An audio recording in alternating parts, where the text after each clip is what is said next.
very crucial for neoliberalism was the subsidization of the government through the taxing process of American corporations abroad, where in fact the corporations would not have to pay taxes to the United States, but would have to pay taxes locally if the local governments in other countries would be able to capture the taxes.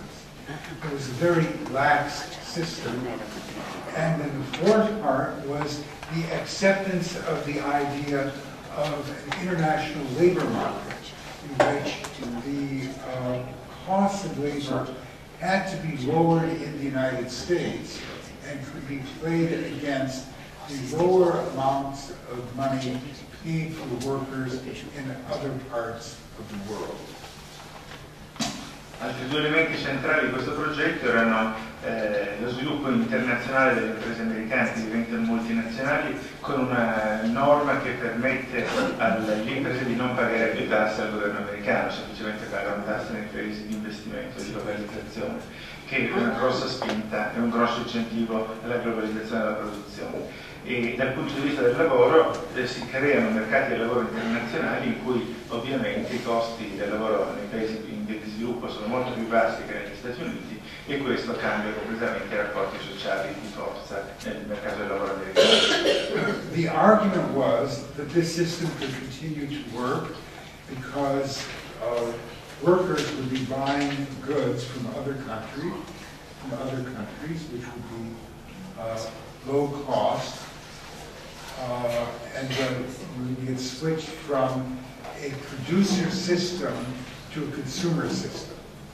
And so you look at workers not as workers but as consumers of goods from abroad, which was a very important shift because it also meant the decline of the labor movement itself within the United States at the same time. Now, that then led to another part of the story, which was that those people who believed this also accepted the idea that the United States could continue to have wars, could continue to be a warrior state, and had to be a warrior state in different parts of the world, whether in Latin America, whether in the Middle East, whether in Iraq, whether in Afghanistan, wherever. And the question was, well, who was going to pay for that war? Now, the notion of, as you know, the notion of military has been sold as a free good. That is to say, everybody shares in having a military, when in fact it's not the case at all. It's something which is highly costly for particular elements of the society.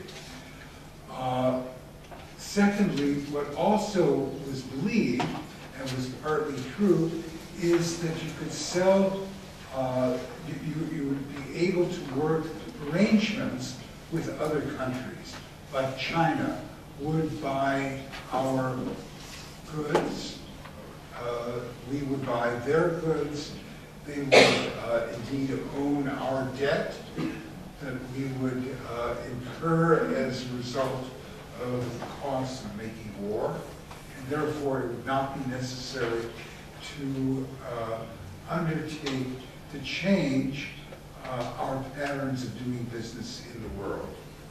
It also meant, however, that we would have to pay higher interest rates, and that we could not continue to have lower interest. Because if we did, then indeed the fear would be that the Chinese would begin investing elsewhere. Questi meccanismi cambiano molti elementi centrali del sistema americano. Il primo passaggio è che gli Stati Uniti smettono di essere un sistema basato sulla produzione e e si sviluppa soprattutto una integrazione dell'economia mondiale in cui conta molto il consumo realizzato negli Stati Uniti di beni a basso costo prodotti in altri paesi. E questo ha un risvolto importante nel declino del movimento operaio e sindacale del paese. Allo stesso tempo gli Stati Uniti continuano, in un contesto sempre più globale, continuano sempre più a essere uno Stato guerriero, a fare guerre in America Latina, in Medio Oriente, in Iraq, in Afghanistan, e questo pone però un problema economico. Chi paga questo sforzo militare di questo tipo? Ci sono tentativi di riequilibrare il sistema, per esempio con accordi più o meno formalizzati con la Cina, in cui la Cina si impegna a acquistare una parte dei beni americani, soprattutto a comprare il debito americano, i titoli di Stato americani che di fatto finanziano le operazioni militari. Ma questo meccanismo funziona con sempre più fatica e spinge ormai in alto i tassi di interesse. I tassi di interesse salgono perché sono necessari per poter mantenere questo tipo di equilibrio precario di finanziamento della spesa pubblica americana. So that is approximately where things are left up to the Bush presidency, the Bush II presidency. Bush II turns out to be a very special and interesting case of the whole system. It's not that he is a quantum leap away from what had gone on historically as a warrior state. It's that he now is making certain things clear. Since the Soviet Union has collapsed, since we need oil, since the UN is weak, he says, since the United States was attacked by terrorists, we now need to do things on our own. If other nations want to come along with us, that's fine. If they don't, that's okay too. We are the alternative way of looking and seeing international law, international relations.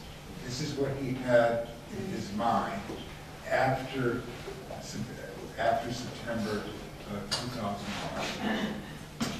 Questa è la situazione che si caratterizza la seconda presidenza di Bush, che non va inteso come un salto di qualità particolare rispetto al modello tradizionale degli Stati Uniti, ma come la risposta a situazioni specifiche: il collasso dell'Unione Sovietica, la dipendenza dal petrolio degli Stati Uniti, la debolezza delle Nazioni Unite, l'attacco dell'11 settembre.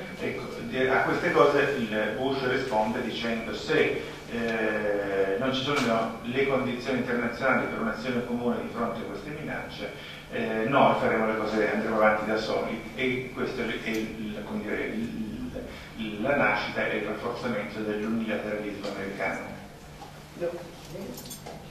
Unilateralismo americano.